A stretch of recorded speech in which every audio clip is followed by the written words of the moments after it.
guys, welcome back to our channel. இன்னைக்கு இந்த video நம்ம என்ன பார்க்க போறோம்னு பாத்தீங்கன்னா நருட்டோ சீரிஸ்ல டாப் 10 saddest பேக் ஸ்டோரிஸ் பார்க்க போறோம். இந்த வீடியோல வந்து நம்ம பார்க்குறவங்களுக்கு வந்து சில பேர் நருட்டோ சீரிஸ்ல பேக் ஸ்டோரி மெயின் கேரக்டருக்கு பேக் ஸ்டோரி கொடுத்துருப்பாங்க. அந்த மாதிரி அவங்க ஆனால் ஹீரோ ஆனவங்களா வில்லனானவங்களா நம்ம கன்சிடர் பண்ண போதில்ல.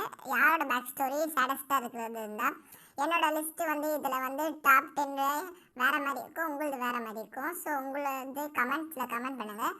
ஸோ நான் வந்து செக் பண்ணி உங்களுக்கு வந்து எவ்வளோ சிங்க் ஆகுதுன்னு பார்க்கலாம். ஸோ டாப் 10ல் யார் இருக்கான்னு பார்த்தீங்கன்னா 10th பிளேஸில் இருக்கிறது காபூட்டோ யாகுஷி. காபூட்டோ பிற்காலத்தில் உரோச்சிமார் கூட சேர்ந்து ஏகப்பட்ட வெள்ளத்தனமான செயல்களை பண்ணிட்டு இருப்பான். பட் அவனுடைய பேக் ஸ்டோரி எப்படி இருக்கும்னா பயங்கர சேடாக இருக்கும். தேர்ட்டி கிரேட் நிஞ்சா வரப்போ நோனோ யாகுஷி அப்படின்ற ஒருத்தவங்க அவங்களுக்கு எதிரில் ஒரு சின்ன பையன் தலையில் அடிபட்டு போயிருக்கிறத பார்க்குறாங்க. அந்த பையன் யார் என்னன்னு விசாரிச்சா அந்த பையனுக்கு எதுவுமே ஞாபகம் இருக்காது. பிகாஸ் தலையில் அடிப்பட்டதுனால அவனுக்கு எல்லாமே மறந்து போயிட்டு இருக்கும். அது மட்டும் இல்லாமல் அப்போ வார் போயிட்டு இருந்துச்சு இல்லையா. ஸோ அதில் இவனுடைய வில்லேஜ் மாட்டி என்ன ஆச்சுன்னே தெரியல. இதுக்கு முன்னாடி இந்த பையனை பார்த்துக்கிட்டவங்களும் யாருன்னு தெரியல, அவங்க எங்கே போனாங்கன்னு தெரியல. ஸோ நம்ம நோனோ யாகுஷி என்ன பண்ணுறாங்கன்னா இவங்க ஒரு மெடிக்கல் நிஞ்சா. ஸோ அதனால அந்த பையனுக்கு தலையில் அடிபட்டு இருந்துச்சு இல்லையா, அதை ஹீல் பண்றாங்க. ஹீல் பண்ணது மட்டும் இல்லாம இவங்க ஒரு ஆர்ஃபனேஜ் வச்சு நடத்திட்டு இருப்பாங்க. அந்த இடத்துக்குமே இந்த பையனை கூட்டிட்டு போறாங்க. இந்த பையனுக்கு ஆல்ரெடி தலையில் அடிபட்டு இருக்கு இல்லையா. ஸோ அதுக்கு மேல இன்னும் அடிபடக்கூடாது அப்படின்னு சொல்லிட்டு அவனுடைய தலைக்கு மேல ஒரு ஹெல்மெட்டை போடுவாங்க. அது மட்டும் இல்லாம இந்த இடத்துல தான் அந்த பையனுக்கு கபூட்டோ யாகுஷி அப்படின்னு சொல்லிட்டு நேம் வைக்கிறாங்க. நன்றி சொல்ல உனக்கு வார்த்தை இல்லை எனக்கு சொல்லிட்டு நம்ம கபூட்டோ பாத்தீங்கன்னா லேட் நைட்ல போயிட்டு அந்த அம்மாவுக்கு தேங்க்ஸ் சொல்லலாம்னு சொல்லிட்டு போவோம். பட் அங்க இருக்கக்கூடிய மத்தவங்க நம்ம கபூட்டோவை பார்த்து திட்டுவாங்க. ஏன்னா லேட் நைட்ல போயிட்டு இப்படிலாம் சுத்திட்டு இருக்க கூடாதா, கம்முன்னு போயிட்டு உட்காரு அப்படின்ற மாதிரி கபூட்டோவை பிடிச்சி திட்டுவாங்க. டைம் பார்த்தியா எத்தனை மணி ஆகுது, எத்தனை மணிக்கு சுத்திட்டு இருக்கேன்னு சொல்லிட்டு கேட்கும்போது நம்ம கபூட்டோ டைம் பார்ப்பான். பட் அவனுக்கு கண்ணு தெரியாதுன்னா ஃபுல்லா தெரியாம போயிடாது, ஓரளவுக்கு மங்களா தெரியும். அதை பார்த்து இவங்க தான் ஒரு கண்ணாடி கொடுப்பாங்க. அந்த கண்ணாடி போட்டதுக்கு அப்புறம் அவனே மனசு உடைஞ்சு போயிட்டு அழுதுருவான். அதன் பிறகு லேட்டர் நம்ம கபூட்டோவுமே ஹீலிங் ஜூட்ஸ் கத்துக்கிட்டு இந்த வாரில் அடிபட்டாங்க இல்லையா, அவங்களுக்கு எல்லாத்துக்குமே ஹீல் பண்ணிட்டு இருப்பான். அப்பதான் நம்ம கேக்கேவோட என்ட்ரி அந்த இடத்துல நடக்குது. கேக்கே பார்த்தீங்கன்னா கபூட்டோவை மீட் பண்றோம். ஆக்சுவலா நம்ம கபூட்டோவை மீட் பண்றதுக்கு முன்னாடி கொஞ்சம் பெரிய ஆளுங்களா இருப்பாங்க இல்லையா, அவங்கள மீட் பண்ணுவோம். மீட் பண்ணி என்ன சொல்லுவாங்கன்னா எங்களுக்கு அன்பு பிளாக் கப்ஸுக்கு ஒரு ஆள் வேணும், நீங்க அனுப்புனா உங்களை எல்லாருமே போட்டு தள்ளுவோம், காசு போட மாட்டோம் அப்படின்ற மாதிரி மிரட்டுவோம். அதை விட்டு கேட்ட நம்ம கபூட்டோ இல்ல பரவாயில்ல நானே போய்க்கிறேன் அப்படின்ற மாதிரி அவரே வாண்டடா தான் போவார். நோனோவுமே எவ்வளவு சொல்லி பார்ப்பாங்க டே போகாதான்னு சொல்லிட்டு. பட் கபூட்டோ போயிடுவான். போனதுக்கு அப்புறம் அங்க நம்ம கபூட்டோவுக்கு என்ன ஒர்க் இருக்கும்னா எல்லா வில்லேஜுக்குமே போயிட்டு ஸ்பை வேலை பார்க்கணும். அப்படி ஒரு நாள் நம்ம கபூட்டோ ராக் வில்லேஜுக்கு போயிட்டு ஸ்பை வேலை பார்த்துட்டு இருக்கும்போது அடையாளம் தெரியாத ஒரு நபர் நம்ம கபூட்டோவை அட்டாக் பண்ணுவாங்க. இவனை காப்பாத்திக்கிறதுக்காக இவனுமே திருப்பி அட்டாக் பண்ணும் இல்லையா. ஸோ அப்படி அட்டாக் பண்ணும்போது ஆப்போனன்ட்ல இருக்கிறவங்க பயங்கரமா அடிபட்டுருவாங்க. சரி இப்படி வெறித்தனமா அட்டாக் பண்றது யாரு தானு சொல்லிட்டு பார்க்கும்போது தான் அது நோனோ யாகுஷின்றதே தெரிய வரும். கபூட்டோவுமே எவ்வளவு ட்ரை பண்ணி பார்ப்பான் அவங்களை ஹீல் பண்ணி சரி பண்ணலாம்னு சொல்லிட்டு. பட் முடியாது. ஸோ அங்கிருந்து அழுதுகிட்டே வெளியே போயிடுவாரு. அதன் பிறகுதான் கபூட்டோ உரோச்சிமார் கூட சேர்ந்து ஈவிலா மாறுவான். கபூட்டோ ஈவிலா மாறினதுக்கு அப்புறம் ஏகப்பட்ட வில்லத்தனமான செயல்களை பண்ணியிருக்கான். அதெல்லாம் நம்மளுக்கு பார்க்கும்போது கொஞ்சம் கடுப்பாக தான் இருக்கும். பட் அவனுடைய பேக் ஸ்டோரி பார்க்கும்போது கஷ்டமா இருக்கும். ஸோ அதனால தான் நான் கபூட்டோட பேக் ஸ்டோரியை இந்த லிஸ்ட்ல 10th பிளேஸ்ல போட்டிருக்கேன். இதுக்கடுத்து இந்த லிஸ்ட்ல 9th பிளேஸ்ல இருக்கிறது நேஜி யூகா மற்றும் சசோரி. ஃபர்ஸ்ட் நம்ம நேஜியோட பேக் ஸ்டோரியை பார்ப்போம். என்னதான் நம்ம நேஜி யூகா கிளான் அப்படின்ற ஒரு பெரிய கிளான்ல பிறந்திருந்தாலுமே அவர் பார்த்தீங்கன்னா பிரான்ச் ஃபேமிலியில பிறந்திருப்பாரு. அதாவது இந்த யூகா கிளான்லயே பார்த்தீங்கன்னா பிரான்ச் ஃபேமிலி மெயின் ஃபேமிலி அப்படின்னு சொல்லிட்டு 2 பிரான்ச்சஸ் இருக்கும். இதுல மெயின் ஃபேமிலியில பிறக்கிறவங்க தான் மரியாதை கொஞ்சம் அதிகமா இருக்கும். பிரான்ச் ஃபேமிலியில பிறக்கிறவங்களுக்கு அது சுத்தமா இருக்காது. இன்ஃபேக்ட் பிரான்ச் ஃபேமிலியோட முழு நாள் வேலையா என்னன்னா மெயின் ஃபேமிலியை சேர்ந்தவங்களை காப்பாற்றணும். இல்ல அது என்னுடைய வேலை இல்ல, உங்களை என்னால காப்பாற்ற முடியாதுன்னு நீங்க சொல்லவே முடியாது. சப்போஸ் சொன்னாலுமே உங்களுடைய நெத்தியில ஒரு மார்க் இருக்கும். அந்த மார்க் வச்சு உங்களை ஈஸியா வழிக்கு கொண்டு வந்துருவாங்க. இப்படிதான் ஒரு நாள் பாத்தீங்கன்னா வேற ஒரு வில்லேஜ் சேர்ந்தவன் நம்ம லீஃப் வில்லேஜுக்குள்ள வந்துட்டு இனட்டாவை கடத்திட்டு போவோம். இதை பார்த்து இனட்டாவோட அப்பா யாசி என் பொண்ணியால கடத்திட்டு போறா அப்படின்னு சொல்லிட்டு அவன் அடிக்கிறாரு. அடிச்ச அடியில அவன் செத்து போயிடான். இந்த இடத்துல இறந்து போய் ஒருத்தர் இருக்கான்ல, அவனுடைய வில்லேஜ் சேர்ந்தவனுங்க எங்களுக்கு யாசியோட பாடி வேணும் அப்படின்னா உங்களுடைய வில்லேஜ் மேல நாங்க போர் தொடுப்போம் அப்படின்ற மாதிரி சொல்லுவாங்க. அப்பதான் நம்ம இசாஷி இவர் தான் நம்ம நேஜோட அப்பா. அது மட்டும் இல்லாம இயாஷியோட தம்பி. அவர் அந்த இடத்துல ஃப்ரண்ட்ல வந்துட்டு நானும் எங்கன்னு பாக்குறதுக்கு ஒரே மாதிரி தான் இருப்போம். ஸோ நீங்க என்னுடைய பாடி அந்த வில்லேஜுக்கு கொடுத்துருங்கன்னு சொல்லிட்டு அந்த இடத்துல அவர் சாக்ரிஃபைஸ் பண்ணிப்பாரு. நம்ம நேஜி அப்ப சின்ன பையன் இல்லையா. ஸோ அவனுக்கு என்ன நடக்குதுன்னே புரியாது. நேஜோட அப்பா இறந்து போனதுக்கு அப்புறம் நம்ம நேஜி உருண்டா இருப்பான். யாருக்கிட்டையுமே சிரிச்சு கூட பேச மாட்டான். நேஜோட அப்பா யாரு, அவர் எதனால இறந்து போனாரு அப்படின்றது எல்லாத்தையுமே நம்ம இயாஷி தான் நேஜி கிட்ட சொல்லுவாரு. அப்பதான் நம்ம நேஜிக்கு எல்லாமே புரிய வரும். அந்த இடத்துல நம்ம நேஜியை பார்க்கும்போது உண்மையாவே கஷ்டமா தான் இருக்கும். ஸோ அதனாலதான் நம்ம நேஜியை அந்த லிஸ்ட்ல 9th பிளேஸ்ல போட்டிருக்கேன். இதே பிளேஸ்ல இன்னொருத்தர் இருக்காரு, அவரு தான் நம்ம சசோரி. சசோரி சாண்ட் வில்லேஜ் சேர்ந்தவர். பட் நம்ம சசோரி பிறக்கும்போது லீஃப் வில்லேஜுக்கு சாண்ட் வில்லேஜுக்கு பாத்தீங்கன்னா ஒரு வார் போயிட்டு இருக்கும். சசோரியோட பேரண்ட்ஸுமே சாண்ட் வில்லேஜ்ன்றதுனால அந்த வார்ல போயிட்டு கலந்துக்கிற மாதிரி இருக்கும். சசோரி குழந்தையா இருக்கும்போது சசோரி இவங்க பாட்டி கிட்ட கொடுத்துட்டு இவங்க சண்டைக்கு போயிடுவாங்க. நம்ம சசோரியுமே ரொம்ப நாள் வெயிட் பண்ணுவான். சரி போன பேரண்ட்ஸ் வருவாங்கன்னு சொல்லிட்டு. பட் கடைசி வரைக்கும் அவங்க வரவே மாட்டாங்க. சரி என்னடா ஆச்சுன்னு சொல்லிட்டு பார்த்தா நம்ம சாக்குமோ அட்டாக் இருக்காருல்ல, அவரு சசோரியோட பேரண்ட்ஸை கில் பண்ணியிருப்பாரு. பட் இந்த விஷயத்த நம்ம சசோரியோட பாட்டி சசோரி கிட்ட சொல்லவே மாட்டாங்க. பட் எவ்வளவு நாள் தான் மறைக்க முடியும், ஒரு கட்டத்துக்கு மேல அவங்களாலே அதை மறைக்க முடியல. தன்னுடைய அப்பா அம்மா இறந்து போயிட்டாங்க அப்படின்றத கேட்ட உடனே நம்ம சசோரி பயங்கரமா ஃபீல் பண்ணுவாரு. ஸோ பையன் ஃபீல் பண்றானே அப்படின்னு சொல்லிட்டு சிவ பாட்டியுமே இந்த பப்பட் இருக்கு பாத்தீங்களா, அந்த பப்பட்டை கிரியேட் பண்ணி அவங்க கூட ஜாலியாக விளையாடிட்டு இருப்பாங்க. நாட்கள் போக போக நம்ம சசோரிக்குமே இந்த பப்பட்டை கிரியேட் பண்றது மேல ஒரு இன்ட்ரெஸ்ட் வருது. ஒரு கட்டத்துல நம்ம சசோரி பப்பட் செய்யறதுல மாஸ்டர் ஆனதுக்கு அப்புறம் அவன் என்ன பப்பட் தெரியுமா கிரியேட் பண்ணுவான், அவனுடைய அப்பா அம்மாவை தான் கிரியேட் பண்ணுவான். அப்படி கிரியேட் பண்ணது மட்டும் இல்லாம அந்த பப்பட் கூட கட்டி பிடிச்சிட்டு தூங்குவான். அதெல்லாம் பார்க்கும்போதே பயங்கர ஃபீலாக இருக்கும். நிறைய பேர் கண்டிப்பாக இந்த சீனை பார்த்து ஃபீல் பண்ணியிருப்பீங்க. ஸோ நம்ம சசோரி பார்த்தீங்கன்னா இந்த லிஸ்ட்டில் 9th இருக்காரு.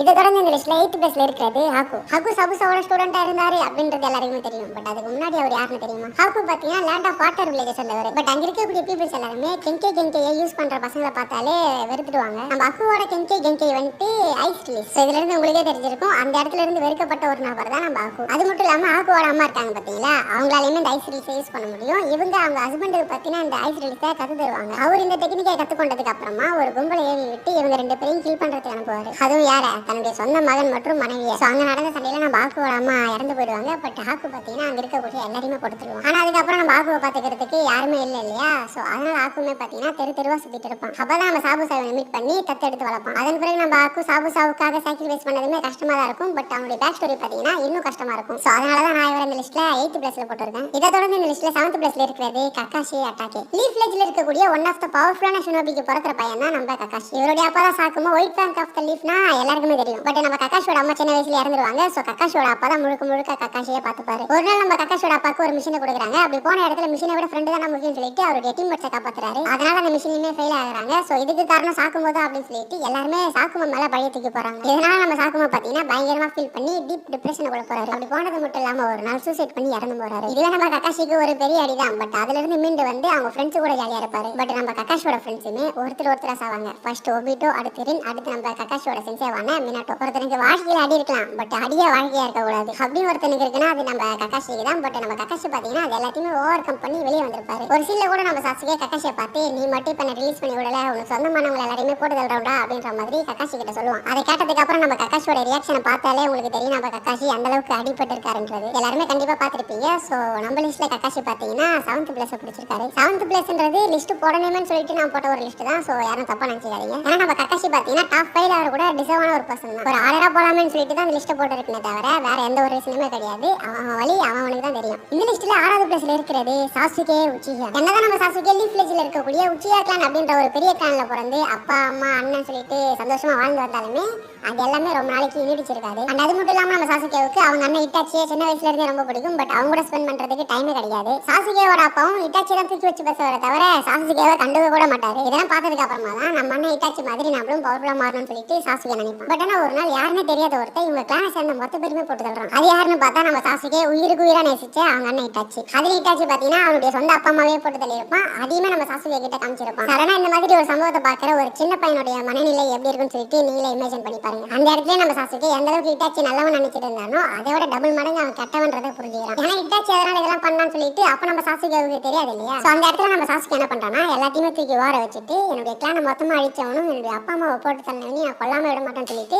அந்த இடத்துல தான் முடிவு பண்ணுவோம். எல்லாமே இருக்கிற ஒரு பையன் கிட்ட இருந்து சடனா அது எல்லாத்தையுமே பிடிக்கிட்டா எப்படி இருக்கும் அந்த மாதிரி தான் நம்ம சாசுகே அப்ப ஃபீல் பண்ணுவோம். அது மட்டும் இல்லாம இட்டாச்சி இறந்து போனதுக்கு அப்புறம் இட்டாச்சி பத்தினா முழு உண்மையுமே சாசுகேவுக்கு தெரிய வரும். அப்போ நம்ம சாசுகே இதை விட பயங்கரமா ஃபீல் பண்ணுவோம். அச்சோ இந்த அளவுக்கு நல்லவங்க கூட நம்ம சண்டை போட்டோம்னு சொல்லிட்டு அந்த கில்ட்டி ஃபீல் இருக்கு பாத்தீங்களா, அது நம்ம சாசுகேக்குள்ள எப்பயுமே இருக்கும். சோ அதனால இந்த லிஸ்ட்ல நம்ம சாசுகேவோட பேக் ஸ்டோரியை பாத்தீங்கன்னா நான் 6th போட்டிருக்கேன். இதுக்கு அடுத்து இந்த லிஸ்ட்ல 5th இருக்கிறது இட்டாச்சி உச்சிஹா. முன்னாடி சொன்ன மாதிரி நம்ம சாசுகேவோட அண்ணன் தான் இட்டாச்சி. இட்டாச்சி ரொம்ப சின்ன பையனா இருக்கும்போது அவனுக்கு இந்த வார பார்த்தாலே சுத்தமா பிடிக்காது. பட் காலங்கள் போக போக நம்ம இதுல இருந்து வெளியே வர முடியாதுன்னு சொல்லிட்டு இட்டாச்சி புரிஞ்சுப்பான். அது மட்டும் இல்லாம நம்ம இட்டாச்சிக்கு அவனுடைய அப்பா அம்மா சாசுகே இவங்க 3 பேரும் தண்ணி ரொம்ப பிடிச்சிட்டாருன்னா ஷிஷி உச்சிஹா. அவரு தன்னுடைய கண்ணு முன்னாடி சாகிறத பார்த்த இட்டாச்சி மனசு உடைஞ்சு போயிடுவான். இது பார்த்தாது இன்னொரு பக்கம் நம்ம டான்ஸ் வேற. ஒரு கட்டத்துல நம்ம இட்டாச்சியோட நிலைமை எப்படி இருக்குன்னா லீஃப் வில்லேஜ் முக்கியமா இல்ல உச்சிஹா கிளான் முக்கியமா அப்படின்ற ஸ்டேஜுக்கு நம்ம இட்டாச்சி தள்ளப்படுவாரு. சோ நம்ம இட்டாச்சிக்கு வேற வழியே இல்லாம தான் லீஃப் வில்லேஜை காப்பாத்துறதுக்காக உச்சிஹா கிளானை சேர்ந்தவங்க எல்லாரையுமே போட்டு தள்ளுவாரு, இன்க்ளூடிங் அவங்க அப்பா அம்மாவையும் சேர்த்து. நினைச்சு பாருங்க, தன்னுடைய கையாலே தன்னுடைய அப்பா அம்மாவை கில் பண்றதுலாம் ரொம்ப கொடுமையான ஒரு விஷயம். சோ அதனாலதான் நம்ம இட்டாச்சியோட பேக் ஸ்டோரி அந்த லிஸ்ட்ல நான் 5th போட்டிருக்கேன். இதுக்கு அடுத்து இந்த லிஸ்ட்ல 4th இருக்கிறது ஒபிட்டோ உச்சிஹா. நம்ம ஒபிட்டோ சின்ன பையனா இருக்கும்போது அவங்க அப்பா அம்மா 2 பேரும் இறந்து போயிருப்பாங்க. ஒபிட்டோவோட பாட்டி தான் ஒபிட்டோவை வளர்ப்பாங்க. ஒபிட்டோவுக்குமே சின்ன வயசுல இருந்து நம்ம நருட்டோ மாதிரி ஒரு ஆசை இருக்கும், அதுதான் ஒக்காகே ஆகணும் அப்படின்றது. அதுக்காக நம்ம ஒபிட்டோவுமே ரொம்பவே ட்ரை பண்ணுவோம். அது மட்டும் இல்லாம நம்ம ஒபிட்டோ சின்ன வயசுல இருந்து ரொம்ப தனியா இருக்கிற மாதிரி ஃபீல் பண்ணுவாரு. அந்த தனிமையை போக்க நம்ம ஒபிட்டோவோட ஃப்ரெண்டானவங்க தான் ரின். சோ ரின் இருக்கும்போது நம்ம ஒபிட்டோவுக்கு பாத்தீங்கன்னா நம்ம தனியா இல்ல, நம்ம கூட ஒருத்தர் இருக்காங்க அப்படின்ற மாதிரி ஒரு சப்போர்ட் கிடைக்கும். ஆனா அந்த ரின் எப்ப இறந்து போனாங்களோ அதுல இருந்து நம்ம ஒபிட்டோவுக்கு அது அது சுத்தமா இருக்காது. அது ஒரு இன்னும் கில் பண்ணது வேற யாரும் இல்ல, இவனுடைய பெஸ்ட் ஃப்ரெண்டான ககாஷி. அதை நம்ம ஒபிட்டோ நேருக்கு நேர் நின்று அவர் கண்ணால பாப்பாரு. இந்த இடத்துல நம்ம ஒபிட்டோ ஃபுல்லா உடஞ்சிட்டான். அப்படி உடஞ்சு போன ஒபிட்டோவை மாதரா பிரெயின் வாஷ் பண்ணி அவனுடைய கண்ட்ரோல் எடுத்துப்பான். நம்ம மாதராவும் பிளாக் ஜெட்ஸும் யூஸ் பண்ணிக்கிறாங்க அப்படின்றது தெரியாமையே அவங்க 2 பேர் கூடயுமே சேர்ந்து சுத்திட்டு இருப்போம். இது நம்ம ஒபிட்டோவுக்கு 4th கிரேட்டிங் ஆகிறப்பதான் தெரிய வரும். ஸோ அதை நினைச்சு அவனே ரொம்ப ஃபீல் பண்ணுவான். நம்ம ஒபிட்டோட பேக் ஸ்டோரி எந்த அளவுக்கு சேடான பேக் ஸ்டோரி அப்படின்றத நீங்க ஃபுல்லா தெரிஞ்சுக்கணும்னு சொல்லிட்டு ஆசைப்பட்டா நம்ம சேனல்ல த லைஃப் ஆஃப் ஒபிட்டோன்னு சொல்லிட்டு ஒரு வீடியோ போட்டுருப்போம்.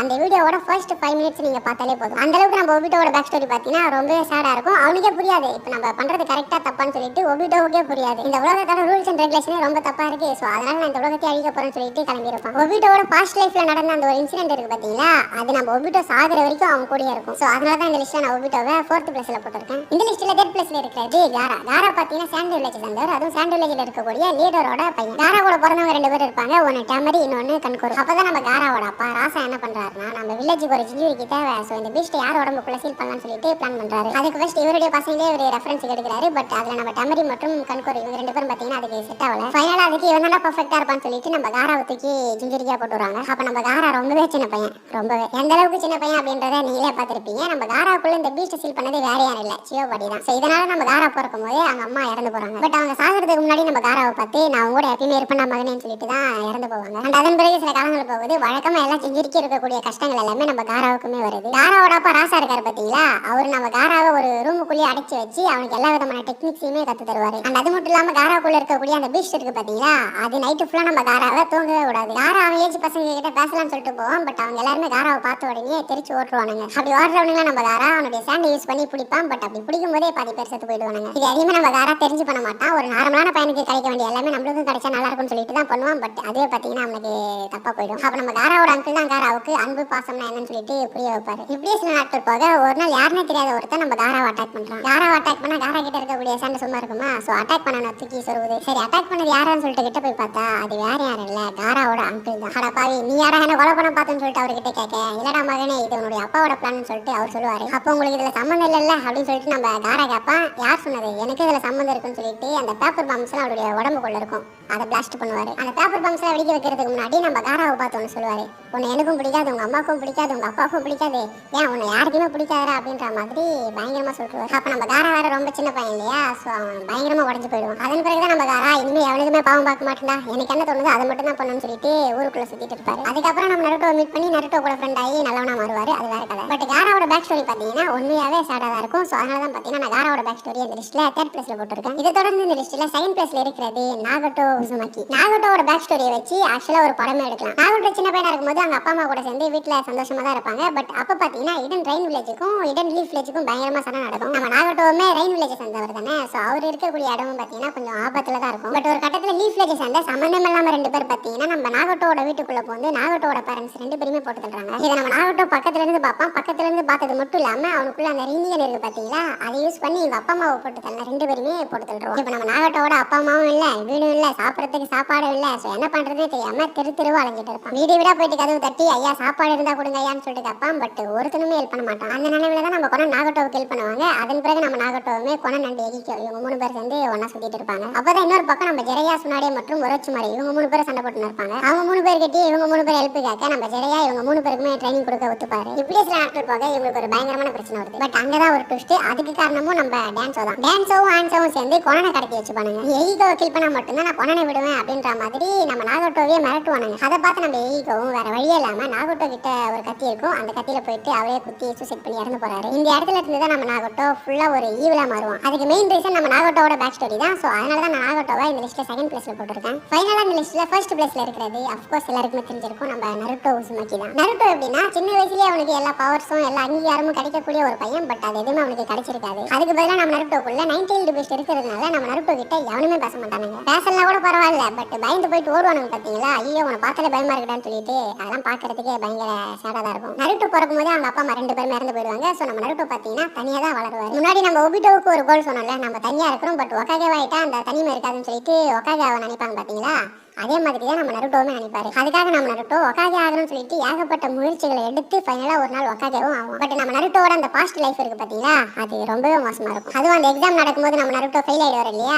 அப்ப நருட்டோவை பத்தி பின்னாடி பேசுவாங்க. அதெல்லாம் கேட்கும் போதே ரொம்ப கஷ்டமா இருக்கும். ஸோ அதை வச்சு பார்க்கும்போது நம்ம நருட்டோ 1st பிளேஸ்ல இருக்கிறது டிசர்விங் தான் நான் நினைக்கிறேன். அதனாலதான் அவரை 1st பிளேஸ்லயுமே போட்டுருக்கேன்.